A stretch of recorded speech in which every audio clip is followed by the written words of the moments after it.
there's not one aspect of our lives that has not been and is not influenced by a leader.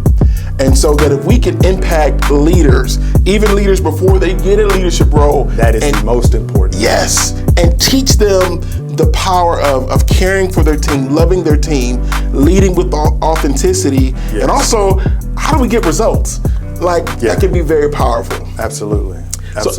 So AD, tell us, as we talk about leadership, what does leadership in your world, what does that look like to you? Good leadership. Well, first of all, let me say on this first show, you have picked a magnificent topic to be leading off with this show and wanting to touch the lives of our youth and current leaders. Yeah. So, that's great.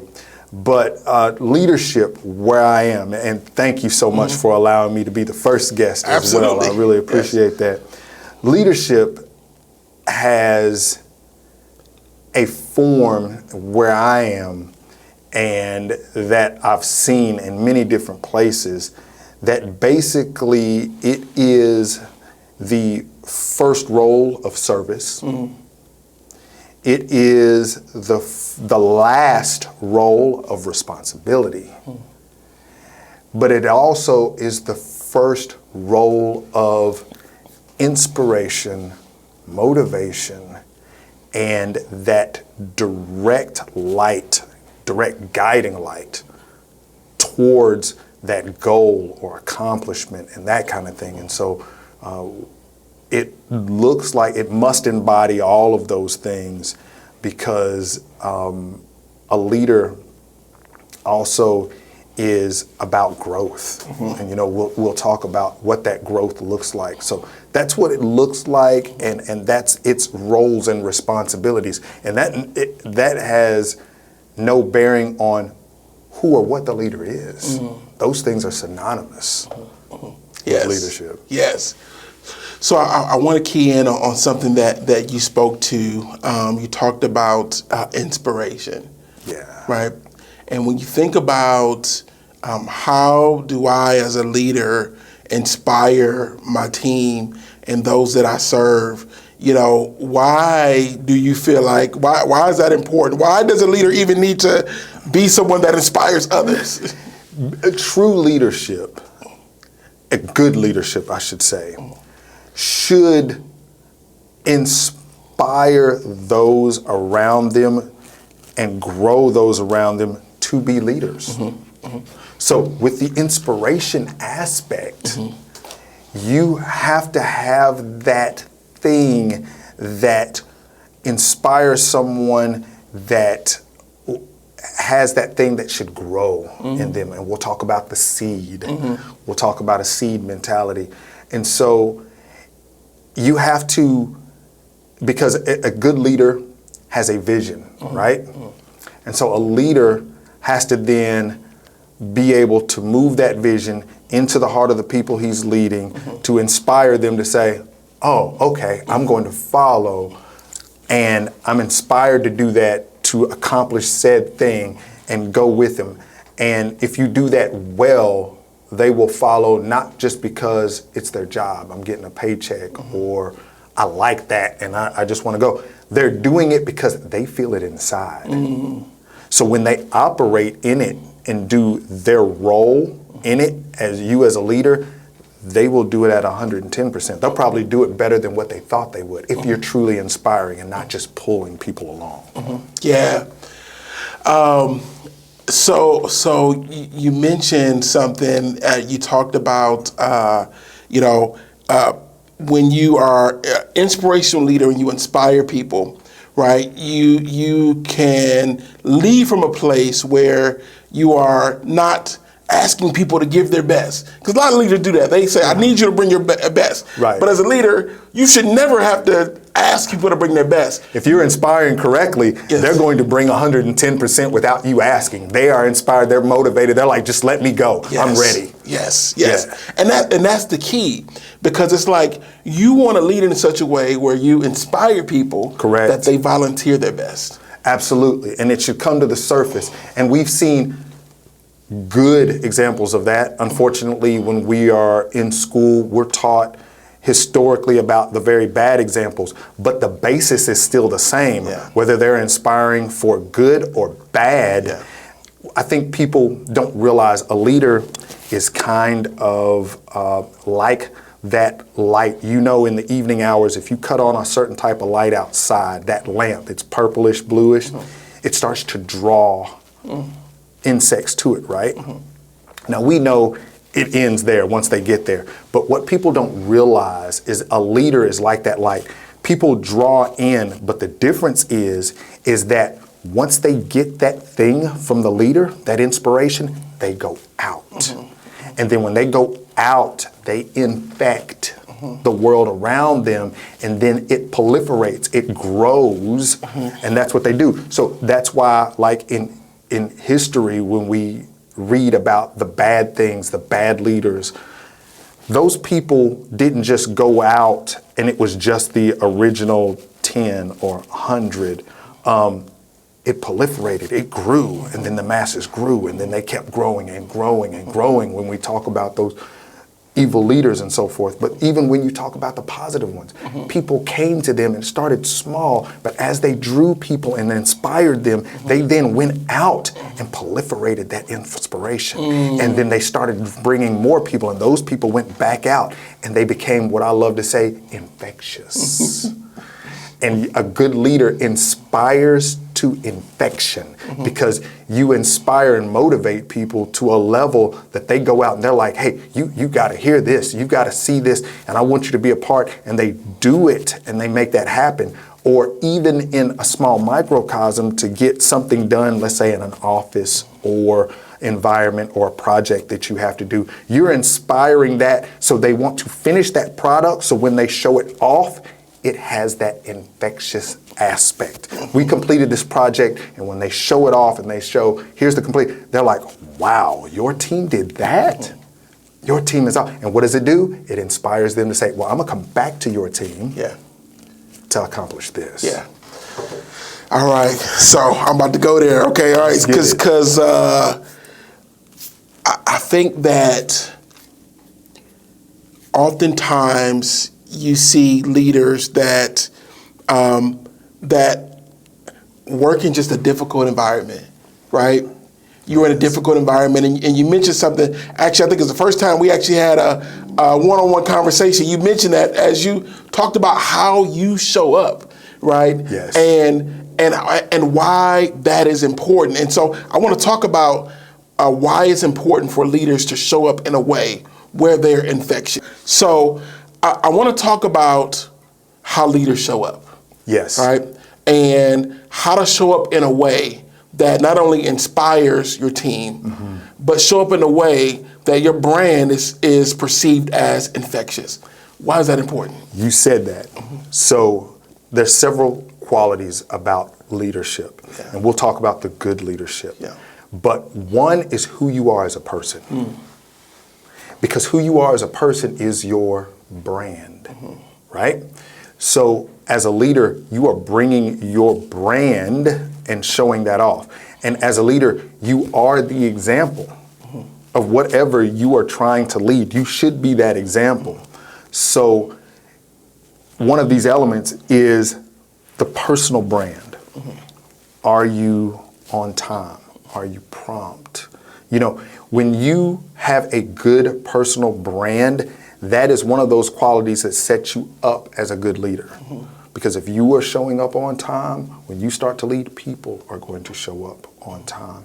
If you are right in your center, if you work diligently, that diligence, when people see it that you're leading, they are going to work diligently. You know, we've heard leaders say, I'm the first person to show up and I'm the last person to leave. I am that. And when you have that brand, even though you might not be literally selling it or getting people to buy it, you exude it. And that brand is what is being called on, like, that's the leader. They're exuding that. So when you bring that brand, which is one of the core things about leadership, that's what really That's what really does it, because that's who you are, Yeah. and that dictates where you're going to be, as a leader, in Yeah. my opinion. Yeah. So let's talk a little bit more about the brand, right? The brand. All right. Right. So it's leaders out there that are watching us right now that are maybe newer to their leadership journey, and they say, AD, I've been showing up and my brand is not looking nowhere near inspirational or infectious. It's more nervousness and stress out. Exactly. How do I bridge that? Like, what is the bridge to get to, nervousness and, hey, listen, I'm just finding my footing, which is okay as a new leader. Like, you're going to find your footing. Right. But AD, I want to be there. I want to be at a place where my brand is caring, it's inspirational, it is infectious, that people look to me as the leader. As a matter of fact, AD, even if I didn't have a title, people would still follow me because I am a leader, even without a title. Absolutely. And I think this section of our conversation goes to our youth who we're targeting. Yeah. Because let me say it like this. You should always be practicing in your purpose. So if you are young, right? We know our LeBron Jameses, our Michael Jordans, all of these great figures, all of these great people, way before they became great leaders or the GOATs, way before, they were practicing their craft, right? They were practicing that. So as a leader, you're going to have stressed out moments. But the thing is being stressed out is nothing new. You've been stressed out working another place. So before you became a leader, you practiced calm. You practiced how to calm yourself, bring that calm. You practiced, especially as our youth, not prejudging and then blowing up. Yeah. You practice the resolve of something happening and you step back. You don't initially knee-jerk react. Yeah. You think about it, you contemplate, and you show that patience and calm. You keep practicing that so that when you become a leader, you're already there. Yeah. And they wonder, how in the world do they manage their stress like this and that? It's because they've been practicing in the background. I have this great story. I got to tell you, and we've shared it before. And it doesn't matter, what you believe, but my belief systems are set in me and they precede me with anything that I do. But there's a story of David and Goliath. And people think the story was right there, that David picked up this slingshot and was able to kill Goliath, a superhuman being, with this one shot out of nowhere. And that's not how life works. What people don't realize, and David didn't even know at the time, is that David, he tended to farm animals when he was really young. And he was out in the yard with that slingshot protecting his father's farm from the predators and whatever, right? So he was just practicing that. That's what he did. By the time he met Goliath, he was already super good at it. So life provided him a window of opportunity, and where he had already practiced and been practicing, when the opportunity came, he did what he would always been doing. And all of a sudden, we look at that as fame. And so to our youth, to our young people, I would say the thing you're good at, you keep honing that skill, you work on it, and you keep working on it, because you will get the opportunity, and that's when you do it, and you will have your David and Goliath moment. But if you deny it, and you keep chasing, and you keep running around, and you keep following this, that, and the third, and you haven't found that, when you get an opportunity to be leadership, you will be a bit lost. If you want to be a leader, you practice those skills right now. Yeah. Right now. I had a great leader of mine who told me this. He said, proper preparation equals orchestrated moments of greatness. Absolutely. I love that. Right. Practice how you want to play, as how one coach told me. Practice how you want to play. And so I love that you said that, because oftentimes when we see greatness, or we see someone that is flowing in their gift, or they're flowing with grace, or they're making leadership look easy. We think that, oh, it must be something special about them, but we don't see all that work that they put behind before they even became a leader. And what's great about it, I love that you said it, to give it some today context. We talk about Jay-Z, for instance. Yeah. If we listen to Jay-Z, Jay-Z talks about all the times he had to ride the train, and all the times he was in the kitchen in his mother's house, beating on the table, working these raps out in his mind. He didn't wake up one day and was able to come up with a whole rhyme in his head and be able to deliver it in one take. He had been practicing that his entire life. He had an affinity to music. He was writing when he was younger, putting rhymes together, right? So by the time he came to the Jay-Z we know, who don't write anything down, that's not something that was just magical that happened. He had been doing that. Michael Jordan played his older brother and could not beat him.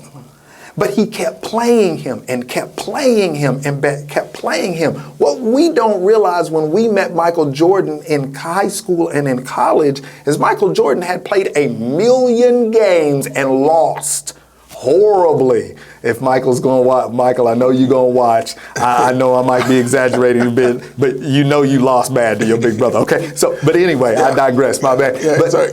He lost 1 million times before he became the GOAT, the Michael Jordan that we look at in shock, awe, and amazement. Imagine how many times he kept jumping to that hoop, practicing the shot, kept going. They do it in in certain movies. They show his early life. And we forget the work that goes into being great. Martin Luther King did not just step to a pulpit and deliver a great sermon. He did not walk in Washington out of nowhere one day to deliver a speech that lives on and resonates not just in the United States, it resonates all over the world. He didn't just do that day. That man had stood in front of mirrors and talked to the chair, and probably talked in the garage and walked around in his yard and talked to himself and practiced that gift, that task. I'm not saying there isn't a level of talent with it, and a level of God-given je ne sais quoi about that thing, but they still practiced.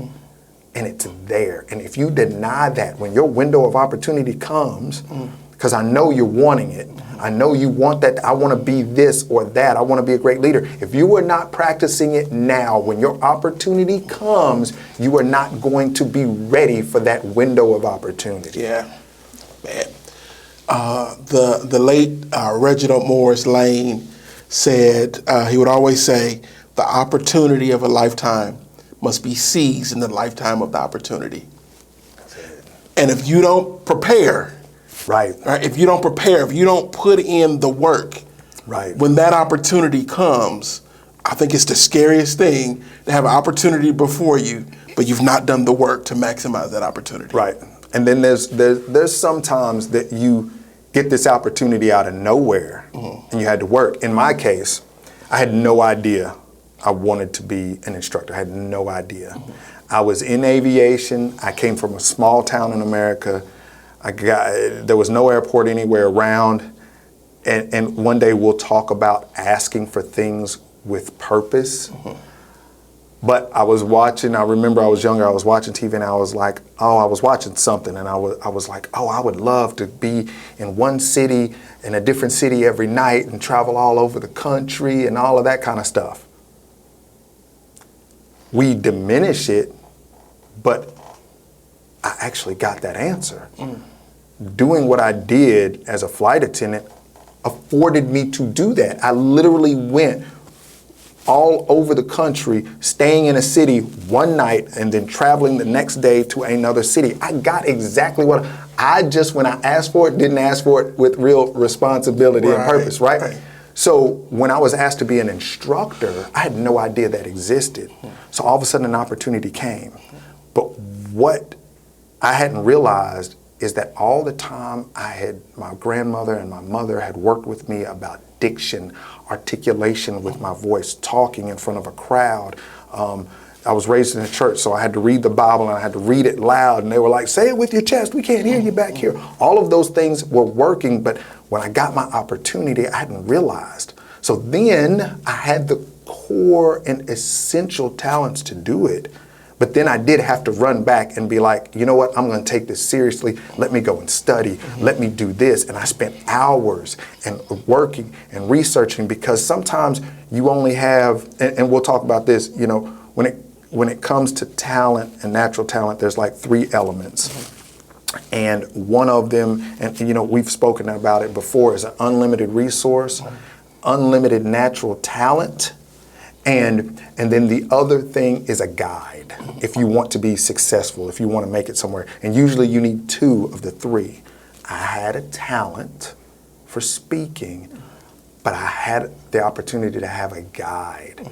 So I was fortunate enough to be aware of the opportunity I had, and my raw talent got me kind of in the door, but I could have got pushed back out even though I had a guide with me. But you have to recognize it, and then all of a sudden I jumped on it and started just working, researching, reading, digesting every bit of material and practicing, and I was able to really maximize that opportunity and stay right there. I love that. I love that.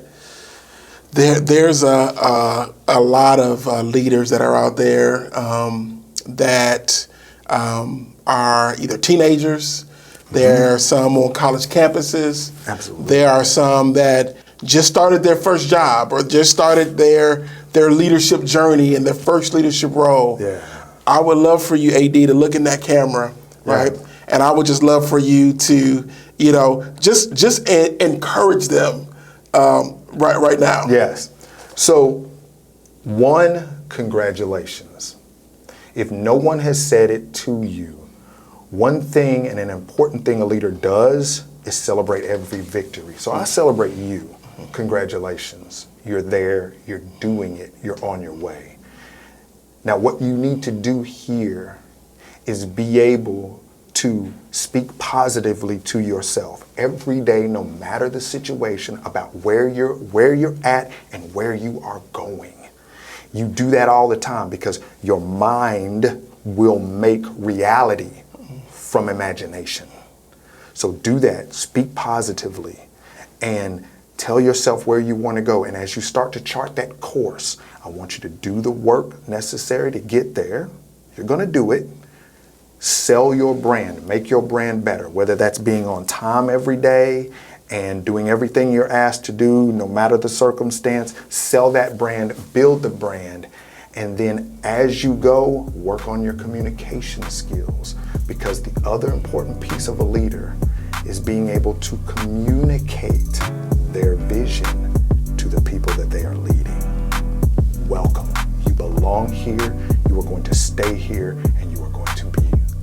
If you want to learn more about leadership, if you want to hear from other leaders that are talking great insights on leadership principles, go to leadershiponemedia.com. That's leadershiponemedia.com. Don't forget to like and subscribe.